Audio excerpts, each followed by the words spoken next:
Welcome to PM Pathshala guys. आज हम लेकर आए हैं Vision IAS monthly current affair जनवरी 2025, जिसमें हमने अपने 5 टॉपिक्स को विद एमसीक्यूज कवर कर लिया है। जो भी बच्चे चैनल पे नए हैं, do visit our channel, do like and subscribe to PM Pathshala. आज हम देखेंगे अपना सोशल इश्यूज़ का टॉपिक और इसको कंप्लीट करेंगे, बिकॉज छोटा सा टॉपिक है सोशल इश्यूज़ का, ताकि हम साइंस एंड टेक भी शुरुआत कर सकें। अच्छा, आज का जो टॉपिक है वो है Oxfam report on widening global economic inequalities के ऊपर। यानी ऑक्सफैम की रिपोर्ट आई है किसको लेकर कि ग्लोबली देखा जा रहा है पूरे विश्व में ही इकोनॉमिक इनइक्वालिटी बढ़ती जा रही है, वाइडन होती जा रही है। तो इस रिपोर्ट को टाइटल करते हुए नाम बनाया takers not makers, the unjust poverty and the unearned wealth of colonial inheritance. समझ में आया रिपोर्ट का क्या नाम है? ऑक्सफैम ने रिपोर्ट रिलीज करी है, टाइटल है takers not makers, the unjust poverty and the unearned wealth of colonial inheritance. ठीक है, ये दिस इज द टाइटल। की फाइंडिंग्स की बात करें इस रिपोर्ट में, तो सबसे बड़ी की फाइंडिंग है इस रिपोर्ट की कि जो ये रिपोर्ट है डीपली अनइक्वल वर्ल्ड पे लेकर है। क्या कहती है ये रिपोर्ट? बताती है कि जो हमारा पूरा वर्ल्ड है वो बहुत ज़्यादा गहराई में जाके भी अगर हम देखते हैं तो बहुत अनइक्वल है। इसको एग्जाम्पल के तौर पे बताया गया है कि 44% जो वर्ल्ड की पॉपुलेशन है वो वर्ल्ड बैंक बताता है कि वो हमारे बिलो पॉवर्टी लाइन है। यानी वर्ल्ड की जो पॉपुलेशन है वो बिलो द वर्ल्ड बैंक, जो वर्ल्ड बैंक ने निर्धारित की है या जो स्टैंडर्ड बनाया है कि ये पॉवर्टी लाइन है, उसके भी बिलो है। यानी कि $6.85 जाके कहीं पर है। मीनवाइल ऐसा कहा जा रहा है कि पूरे ग्लोबली 1% ऐसी पॉपुलेशन है जो बहुत महारिच है। ठीक है, एक 45 जिसको पूरा कंट्रोल करते हैं 45% ग्लोबल वेल्थ। अब सोचो 1% ऐसी पॉपुलेशन है जिसके पास 45% जो है, यानी 45% पूरा संसार का वेल्थ उसके पास पड़ा हुआ है। समझ रहे हो? यानी अगर हम एज ऑफ बिलियनियर कॉलोनिज्म की बात करें तो 2024 में बताया जा रहा है कि बिलियनियर्स की वेल्थ जो है वो 3 टाइम्स फास्टर देन, मतलब 2023 से भी अगर आप कंपेयर करते हो तो बिलियनियर्स की जो संख्या है, जो बेसिकली वो बहुत ज़्यादा, उनकी वेल्थ की जो नंबरिंग है वो 3 टाइम्स बढ़ गई है। मोस्ट बिलियनियर क्या करते हैं? वेल्थ को टेकन नॉट अर्नड लेते हैं, वो अर्न नहीं करते हैं। 60% बिलियनियर वेल्थ इनहेरिटेंस से आती है, क्रोनिज्म से आती है, करप्शन और मोनोपोली पावर से आती है। इनहेरिटेंस से तो आप समझते हो कि अंबानी जी के बेटे हैं तो उनको डेफिनेटली मिलेगा ही प्रॉपर्टी पूरा।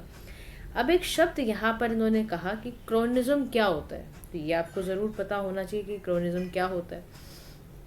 तो क्रोनिज्म का मतलब होता है कि आप क्या कर रहे हो, बेसिकली आप ना अपॉइंटमेंट कर रहे हो अपने दोस्तों की, एसोसिएट्स की टू पोजीशन ऑफ अथॉरिटी बिना proper regard of their qualifications.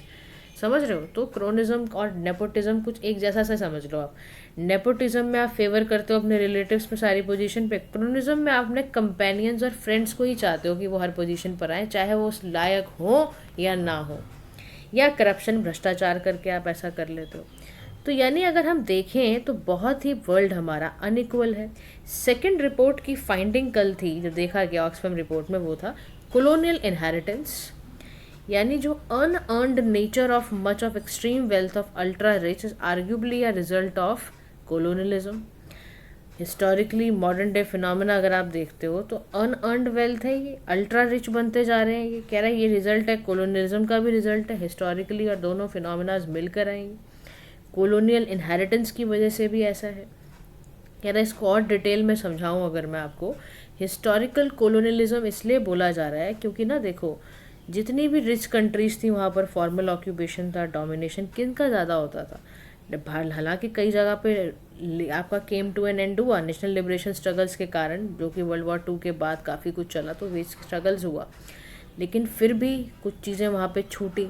तो मॉडर्न डे कॉलोनियलिज्म या न्यू कॉलोनियलिज्म में क्या होता है, प्रीडोमिनेटली जो रिच कंट्रीज़ हैं ग्लोबल नॉर्थ में जो बैठती हैं, सारी रिच कंट्री हैं, डेवलप नेशंस हैं, ये ना अपनी पावर और कंट्रोल को कंटिन्यू एक्सरसाइज करते हैं ग्लोबल साउथ वाली कंट्रीज़ में, जो कि डेवलपिंग है, जो कुल डीकोलोनाइज्ड हुई थी। अब कॉलोनियल लेगेसी कंटेम्प्रेरी वर्ल्ड में जो कंटेम्प्रेरी टाइम में हुई है वो बहुत बड़ा एक कारण है। अब डिजिटल कॉलोनियलिज्म का मतलब है बाय कंट्रोलिंग डिजिटल इकोसिस्टम। आप डिजिटल इकोसिस्टम को कंट्रोल करें, वो कैसे कर रहे हैं? अब एक नए तरीके से बेसिकली कॉलोनाइज करने की कोशिश ग्लोबल नॉर्थ ग्लोबल साउथ को करता है। कैसे करता है? वो पूरे डिजिटल इकोसिस्टम को कंट्रोल करता है। Big tech corporations from north वो क्या करते हैं? कंप्यूटर मीडिएटेड एक्सपीरियंसेस को कंट्रोल करना, डायरेक्ट पावर देना over political economic and cultural domains of life. तो सबसे बड़ी बात है डिजिटल कोलोनलिज्म जो है वो बढ़ता जा रहा है, क्योंकि बहुत सारे जो बड़े बड़े बिग टेक जो आपके एमएनसीज हैं नॉर्थ की, वो सारा का सारा ये सारा संभाल रही हैं। मतलब आप समझो पॉलिटिकली, इकोनॉमिकली, कल्चरली हर डोमेन में वो अपना आधिपत्य या डोमिनेशन उन्होंने निकाल रखा है। फिर उसके बाद एक्सप्लॉयटेटिव कॉर्पोरेट स्ट्रक्चर है।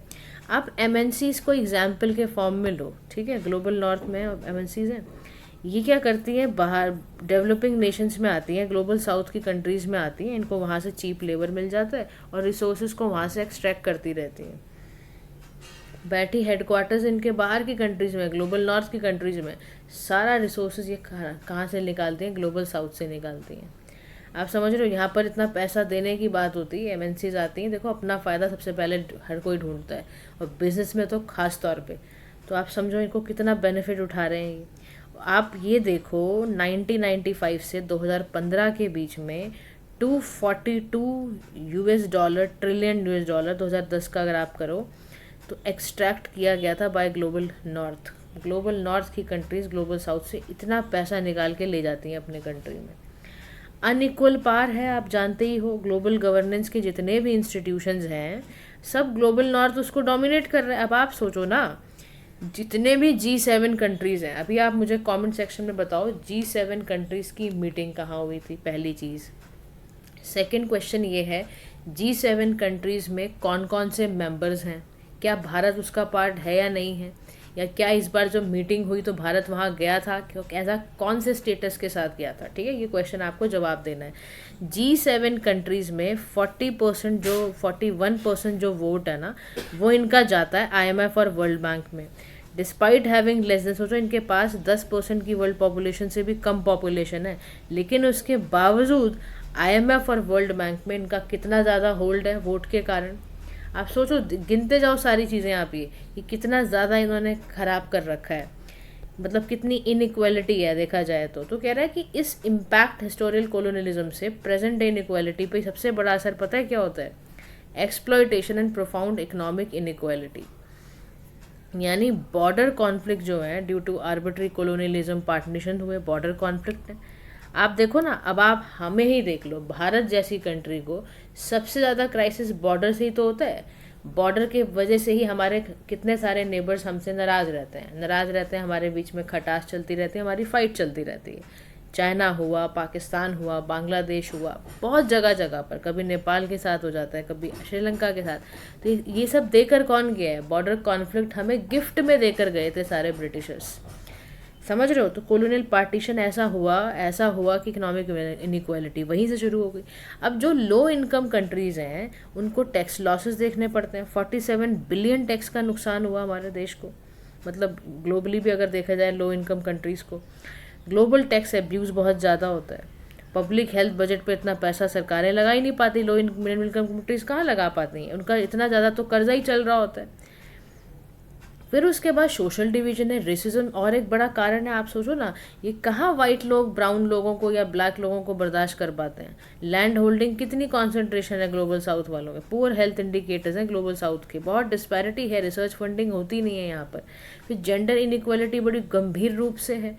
वुमेन की इकोनॉमिक ऑटोनॉमी को करने के लिए, अब आप सोचो ना, कोलोनियलिज्म हमें गिफ्ट में तोहफे देकर गया ही। वुमेन की इकोनॉमिक ऑटोनॉमी को छीनना, ट्रेडिशनल जेंडर रोल्स को डिसरप्ट करना, कैश क्रॉप्स को इंट्रोड्यूस करना जिससे वुमेन एग्रीकल्चर में कंट्रीब्यूट उसका और कम हो जाए, अनपेड लेबर करवाना वुमेन से। तो ये सब कहाँ से आया? ये सारा कोलोनियलिज्म ने हमें गिफ्ट की हैं चीज़ें।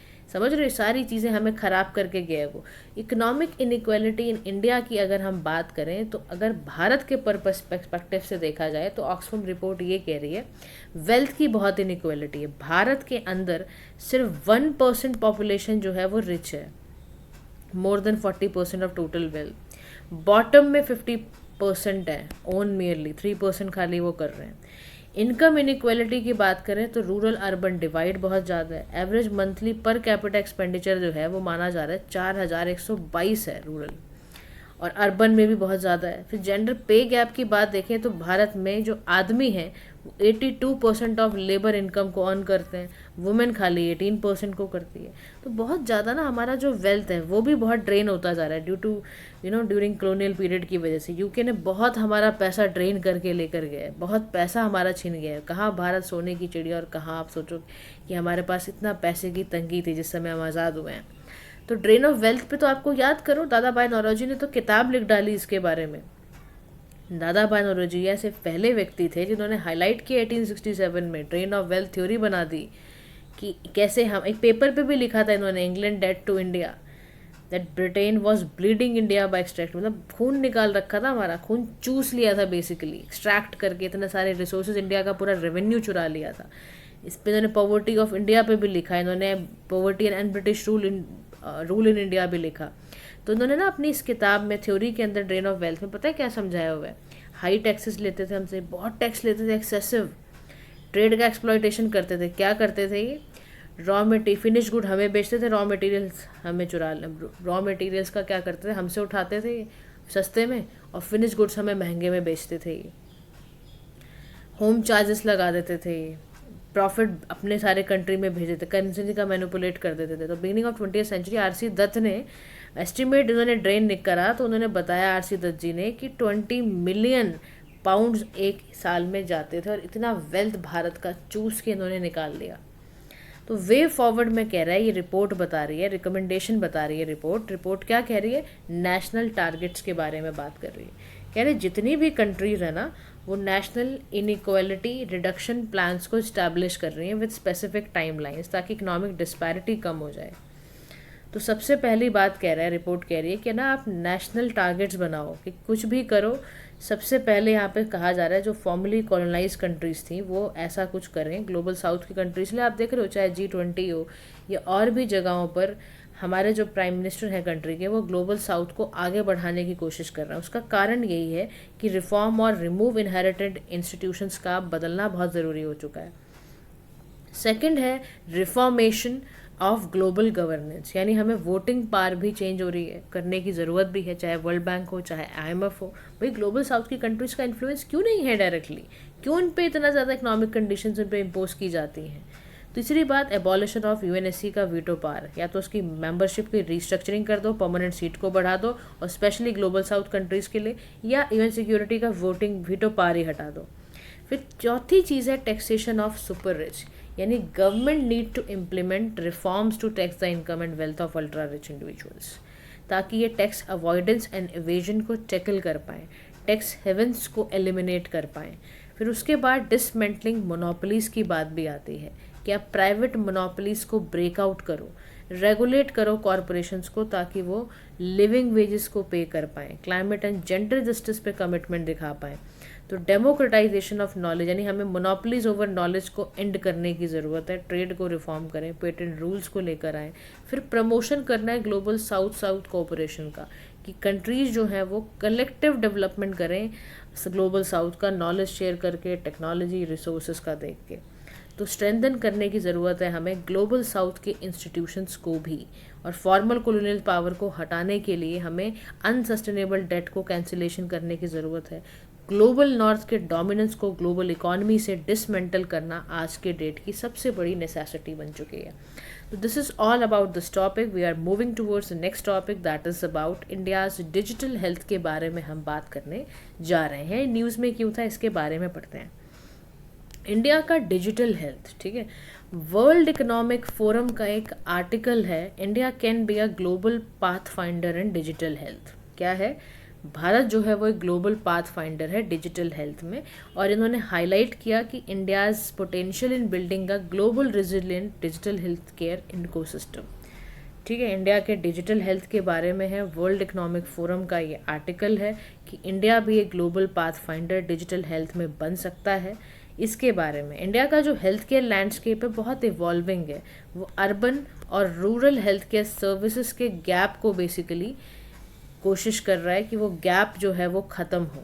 ठीक है, उसके लिए चाहे हम टेलीमेडिसिन लेकर आए हों, आर्टिफिशियल इंटेलिजेंस वाले हम डायग्नोस्टिक सिस्टम लाए हों, तो उससे बहुत फ़ायदा होगा।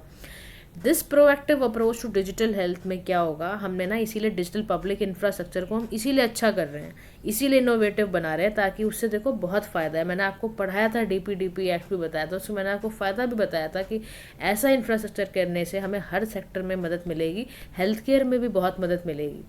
अब हम समझते हैं डिजिटल हेल्थ क्या होता है। डेफिनेशन के फॉर्म में देखें तो एज पर WHO यानी वर्ल्ड हेल्थ ऑर्गेनाइजेशन के तहत डिजिटल हेल्थ का मतलब है वो field of knowledge and practices जो कि किससे एसोसिएटेड है, development and use of digital technologies.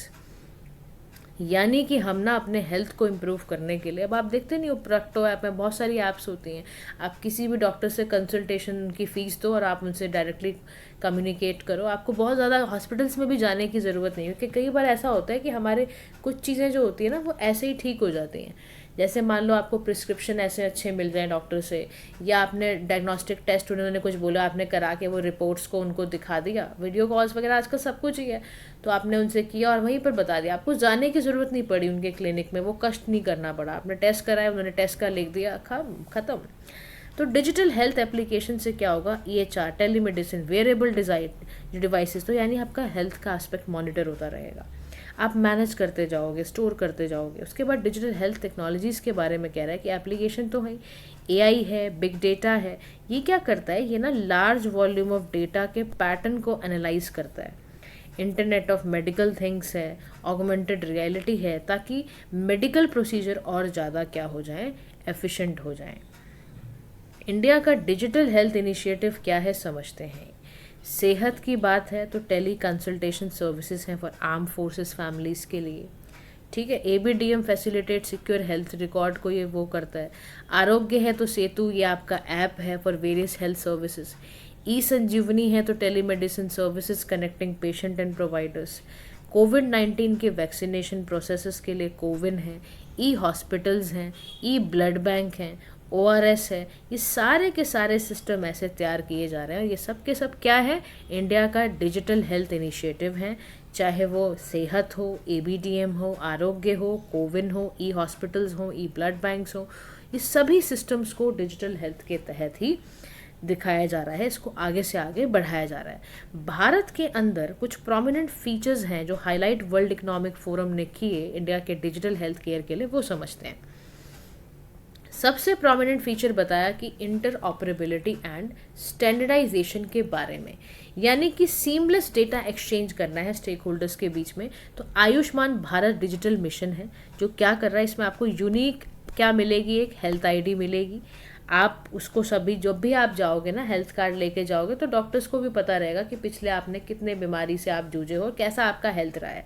ऐसे ही कोविन प्लेटफॉर्म कैंपेन चलाया था 2 मिलियन डोजेस के लिए, ताकि सभी को जो डोज है वो मिल पाए। ऐसे ही अलग अलग, आपको पता ही है भारत में कई तरह के प्लेटफॉर्म तैयार हुए, अभी हमने बात भी करी। हम जो है ना पब्लिक प्राइवेट कोलैबोरेशन की तरफ बहुत बढ़ रहे हैं, यानी हम ज़्यादा से ज़्यादा इनकरेज कर रहे हैं पार्टनरशिप को फॉर इनोवेशन, ताकि ना हम अपने इस पूरे सिस्टम को और अच्छा कर पाएँ, लोगों के लिए एक्सेसिबल बना पाएँ। इसीलिए देखो संजीवनी टेलीमेडिसिन, ताकि रिमोट एरिया में जो व्यक्ति गांव में भी रह रहा है वो भी टेलीमेडिसिन का इस्तेमाल कर पाए। नेशनल टेली हेल्थ प्रोग्राम्स हैं, टेली मानस है। इससे जैसे किसी का मेंटल हेल्थ मान लो ख़राब है, आपने कई बार इसको सुना भी होगा अवेयरनेस कैंपेन में भी, या कुछ ऐसे गवर्नमेंट चैनल्स अगर आप देखते हो ना, तो अक्सर टेली मानस को, और मन की बात में भी मोदी जी ने कहा था ये national tele health mental health program के लिए, कि क्वालिटी मेंटल हेल्थ को काउंसलिंग करने के लिए, केयर सर्विसेज को करने के लिए भी एक्सेसिबिलिटी बढ़ाई गई, कि आपका अगर कोई मन से रोग है तो आप इससे ठीक हो सकते हो। नेक्स्ट इसका ग्लोबल इन्फ्लुएंस बहुत ज़्यादा है। इंडिया का जो डिजिटल हेल्थ मॉडल है वो एक टेम्पलेट है फॉर अदर डेवलपिंग नेशंस, मानते हो आप। इंडिया का जो डिजिटल हेल्थ इंफ्रास्ट्रक्चर है या लार्ज पॉपुलेशन बेस है, वो एक आइडियल टेस्टिंग ग्राउंड है कि हम ग्लोबल हेल्थ केयर सोल्यूशन को डेवलप कर पाएँ, चैलेंजेस को डील कर पाएँ, चाहे वो राइजिंग कॉस्ट हो, अनइक्वल एक्सेस हो, क्रॉनिक डिजीज़ बर्डन हो, इस सभी को दूर करने के लिए करा जा रहा है। सक्सेसफुल मॉडल्स क्या हैं, क्रॉस सेक्टर पार्टनरशिप है, अदर रीजन्स में भी स्पेसिफिकली वो आपके लो एंड मिडिल इनकम कंट्रीज़ में उसको अपनाया जा रहा है। लेकिन इससे जुड़े कुछ कंसर्न्स भी हैं विद डिजिटल हेल्थ केयर। पहला क्या प्रॉब्लम है, lack of standardization in digital cards. India struggle करता है कि स्टैंडर्डाइज कवरेज नहीं है, क्वालिटी नहीं है, PMJ कार्ड है, SIC कार्ड है, इससे डेटा माइग्रेशन एंड ट्रांसफ़र के इश्यूज आते हैं, आप समझ रहे हो, डिजिटल हेल्थ केयर को भी बहुत सारी दिक्कत है क्योंकि कोई स्टैंडर्डाइजेशन नहीं है। जैसे आप देखो, प्रधानमंत्री जन आरोग्य कार्ड बना हुआ है, ईएसआईसी का कार्ड बना हुआ है। इधर डिजिटल हेल्थ के लिए ना, मान लो कि डेटा, मान लो आपको ट्रांसफ़र करना पड़े, कैसे? जैसे मान लो आप पहले दिल्ली में रहते थे, अभी आप चेन्नई में रहते हो, ठीक है, तो इशू आ गया, ट्रांसफ़र इशू का दिक्कत है। इक्विटी एंड एक्सेस इश्यूज की भी प्रॉब्लम है, यानी कि अनइक्वल एक्सेस है डिजिटल हेल्थ टेक्नोलॉजी का, डिजिटल लिटरेसी स्किल का प्रॉब्लम है, वल्नरेबल पॉपुलेशन को एक्सक्लूड करा हुआ है, particularly in remote and rural areas. National health आपका अथॉरिटी है, नियरली आप समझो 30% हेल्थ केयर इंस्टीट्यूशन जो भारत के हैं उनके पास डेटा की कनेक्टिविटी ही नहीं है, और इससे उनका मेडिकल ट्रीटमेंट कैसे इम्पैक्ट नहीं करेगा? आप बताओ, जब है ही नहीं कनेक्टिविटी तो कहाँ से लाओगे? हमारे देश की सबसे बड़ी पता है दिक्कत क्या है कि गांव देहात के अंदर हमारे पास ना सिस्टम अच्छा नहीं है, इंटरनेट कनेक्टिविटी नहीं है। फिर प्राइवेसी एंड सिक्योरिटी इश्यूज़ की बात, मतलब आप फ़ोन ही हिलाते रह जाओगे कि अब आ जाए आ जाए आ जाए, अब नहीं आता। अनऑथराइज डेटा एक्सेस है, ब्रीचेस हैं, पेशेंट की प्राइवेसी का ध्यान कॉम्प्रोमाइज़ कर दिया जाता है। तो नवंबर 2022 में एम्स में एक साइबर अटैक एक्सपीरियंस हुआ। क्या हुआ? नवंबर 2022 में एम्स में साइबर अटैक हुआ, पूरा सर्वर ही डाउन टाइम पे चला गया, डिसरप्ट हो गया। अब आप सोचो, इसमें 4 करोड़ पेशेंट्स के सेंसिटिव डेटा और मेडिकल रिकॉर्ड पड़े हुए थे। आप समझ रहे हो कितना भयंकर प्रॉब्लम होगा, यानी कि फिर एल्गोरिथमिक बाइस भी प्रॉब्लम है। टेक्नोलॉजी जैसे एआई है, इसकी वजह से डिस्क्रिमिनेटरी ट्रीटमेंट होगा, फिर रेशियल एथनिक डिस्पैरिटी आएगी। तो एआई जो यूएस हेल्थ सिस्टम का है उसमें बायसेस बहुत ज़्यादा है। While patients over sicker black patient और एडिशनल केयर, क्योंकि उनको ट्रेनिंग डेटा और कॉस्ट डेटा, मतलब समझो एआई जो यूएस हेल्थ सिस्टम का है ना वो बहुत बायस्ड है। वो वाइट पेशेंट को बहुत ज़्यादा प्रायोरिटाइज करता है, ब्लैक वालों को वो ऐसे ही छोड़ देते हैं कि भाड़ में जाएंगे। ये है, रेसिज्म है गाइस, सोचो आप, ये प्रॉब्लम है सबसे बड़ी। फिर उसके बाद यहाँ पर कहता है कि कंक्लूजन में क्या बोल रहा है कि जो इंडिया का डिजिटल हेल्थ केयर इंफ्रास्ट्रक्चर है, इमेंस पोटेंशियल है उसके पास कि वो हेल्थ केयर एक्सेसिबिलिटी को इन्हांस करे। एट द सेम टाइम हमें कॉन्टिन्यूड पॉलिसी सपोर्ट चाहिए, इंफ्रास्ट्रक्चर का डेवलपमेंट चाहिए, चाहे वो भारत नेट हो, चाहे वो ब्लॉकचेन सिस्टम हो, मोर पब्लिक प्राइवेट कोलैबोरेशन हो। तो इंडिया का जो हेल्थ केयर सिस्टम है वो और ज़्यादा इवॉल्व हो रहा है ग्लोबली, ताकि डिजिटल हेल्थ ट्रांसफॉर्मेशन होता चला जाए।